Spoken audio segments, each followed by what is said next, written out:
आज मी तुम्हाला या व्हेज पुलावची रेसिपी शेअर करणार आहे। पाहू शकता किती टेम्पटिंग असा दिसत आहे।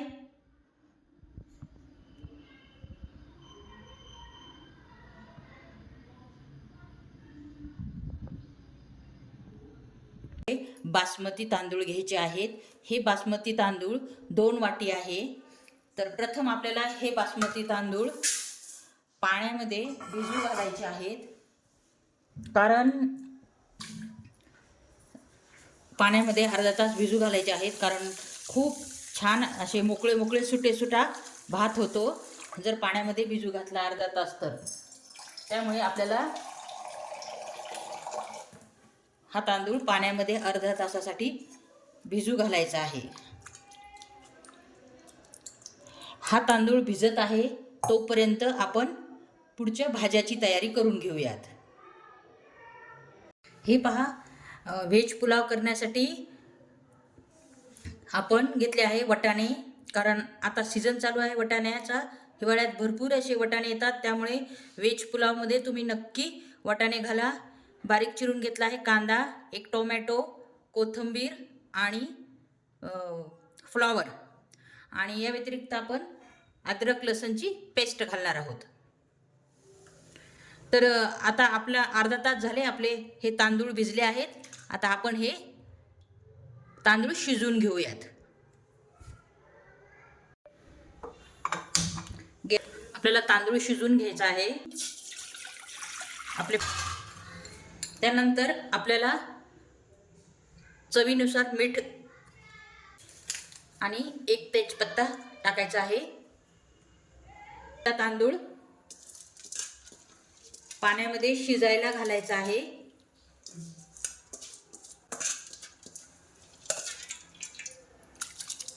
हा भात शिजवून घेणार आहोत, तर 15 ते 20 मिनिट आपल्याला हा भात शिजायला लागेल।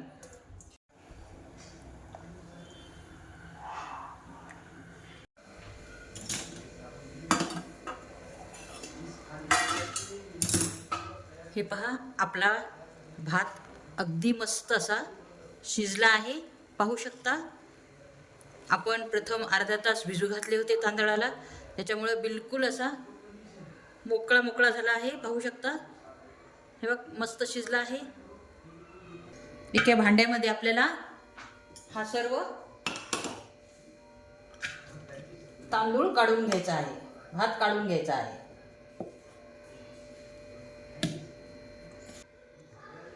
हा भात आपल्याला थंड झाला की आपण फोडणीची तयारी करून घेऊया। हे पहा, गॅसवर मी कढई ठेवत आहे।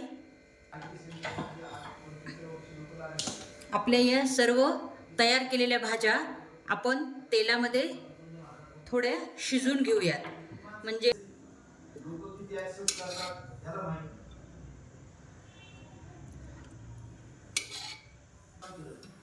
त्यानंतर हे पहा, आपले तेल चांगले तापले गेले आहे। त्यानंतर आपण घालणार आहोत मोहरी, 1 चमचा मोहरी,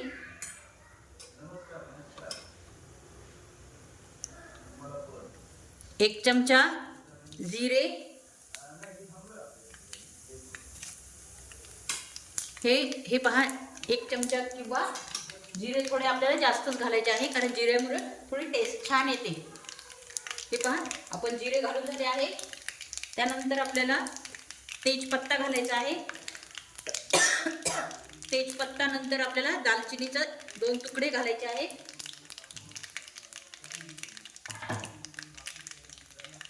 त्यानंतर आपल्याला अद्रक लसूणची पेस्ट घालायची आहे।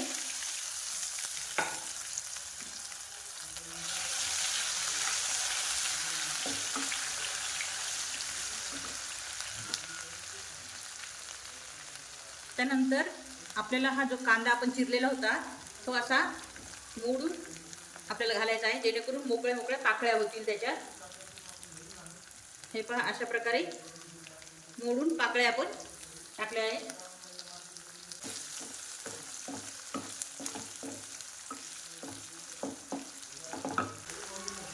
त्यानंतर आपल्याला फुलगोबी घालायचा आहे.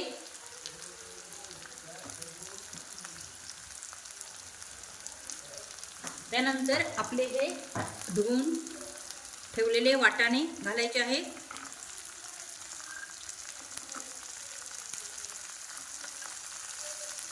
वाटाणे भरपूर घाला, खूप छान लागतात भातामध्ये वाटाणे.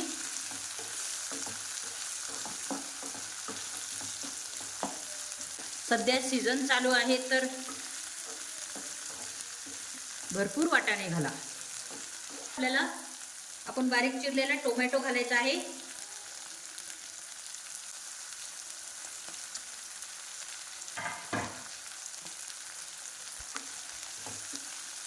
या सर्व भाज्या आपल्याला तेलामध्ये चांगल्या शिजवून घ्यायच्या आहेत, कारण त्या कच्च्या आपण यूज केलेल्या आहेत, वापरलेले यूज केलेले नाही. थोडे मीठ घालायचे आहे. आपण भात शिजवताना पण मीठ वापरले होते, हे लक्षात घेऊन थोडे मीठ वापरायचे आहे, म्हणजे मीठ टाकायचे आहे. मीठ टाकल्यामुळे भाज्या लवकर शिजतील आणि मऊ होतील. त्यामुळे आपल्याला या स्टेजला या सर्व भाज्यामध्ये मीठ घालायचे आहे. या भाज्या मऊ व्हाव्यात यासाठी आपण कढईवर 5 ते 7 मिनिटासाठी झाकून ठेवून कमी गॅस करून शिजवून घेणार आहोत. हे पहा, आपल्या भाज्या आता यातल्या सर्व शिजल्या असतील. मी चेक करते.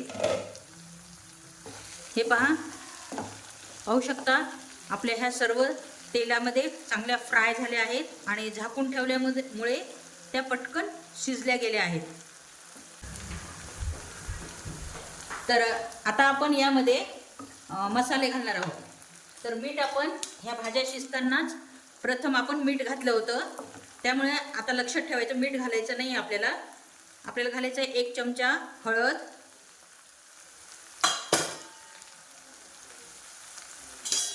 आणि 2 ते 3 चमचे मी ही बिर्याणी मसाला घालत आहे. बिर्याणी मसाला कंपल्सरी घाला, त्यामुळे आपल्याला या व्हेज पुलावला चांगली चव येईल. त्यानंतर आपल्याला घालायचे आहे हे काळा मसाला. 1 चमचा काळा मसाला घालायचा आहे आपल्याला, आणि तिखटासाठी 1 चमचा तिखट घालायचं आहे.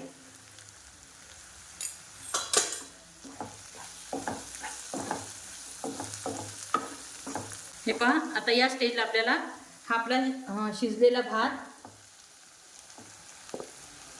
कढईमध्ये घालायचा आहे.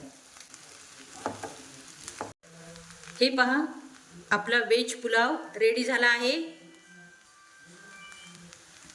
तर आपण त्यावर कोथिंबीर घालून घेणार आहोत. हे पहा, अगदीच मस्त असा व्हेज पुलाव आपला रेडी झाला आहे. हे पहा, आपला व्हेज पुलाव रेडी झाला आहे. पाहू शकता किती टेम्पटिंग असा झाला आहे.